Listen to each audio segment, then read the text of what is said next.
जेटली।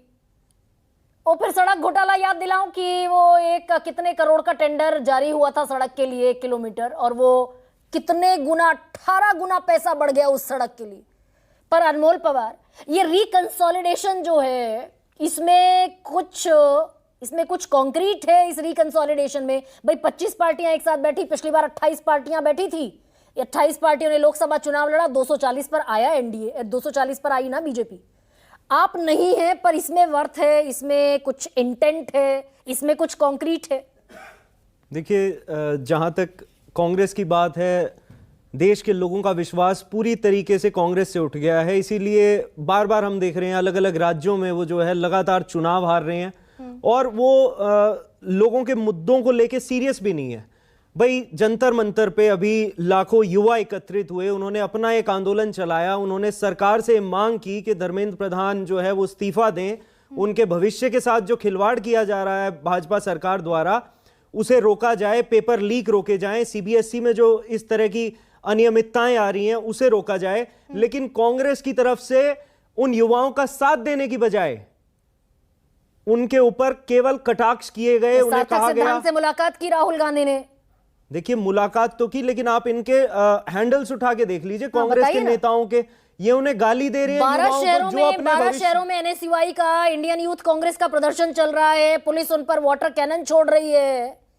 12 राज्यों में प्रदर्शन चल रहा है एनएसयूआई का। भाई जो जंतर मंतर पे युवा प्रदर्शन कर रहे हैं वो भी तो भारत के ही हैं, वो पाकिस्तान के थोड़ी ना है, वो किसी और देश के थोड़ी ना है। वो यही तो कह रहे हैं कि भाई, और अपने दम पे कर रहे हैं आंदोलन।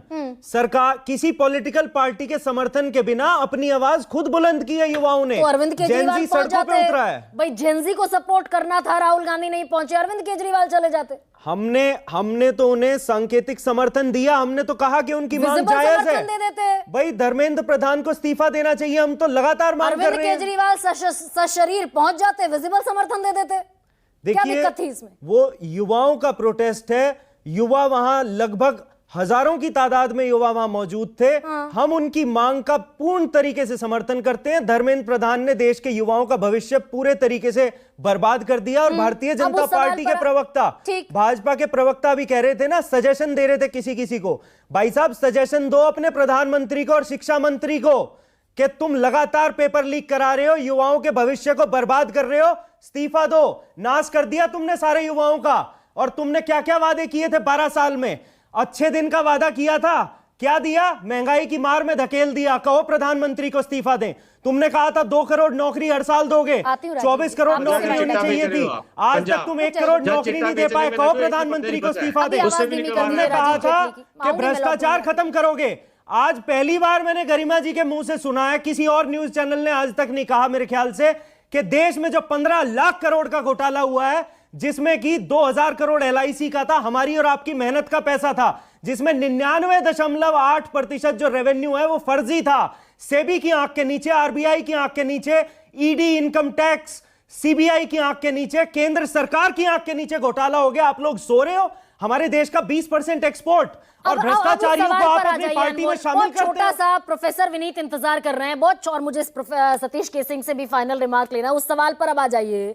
अगर 28 पार्टियां बैठकर एक साथ चुनाव लड़कर, मैं कहती हूं सिर्फ पुटव्वल के साथ चुनाव लड़ा था लोकसभा चुनाव में, पर 240 पर आ गई बीजेपी, तो अगर 25 पार्टियां बैठ रही हैं और हर 2 महीने पे बैठेंगी, ये कंसर्न है क्या?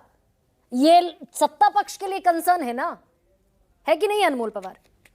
छोटा सा बस बता दीजिए जी। हाँ अनमोल, मैं अच्छा आप कहीं और थे, पर कोई बात नहीं, चलिए कोई नहीं। प्रोफेसर विनीत, देखिए सत्ता पक्ष को ये देखना चाहिए कि लोगों की मांग क्या है आज।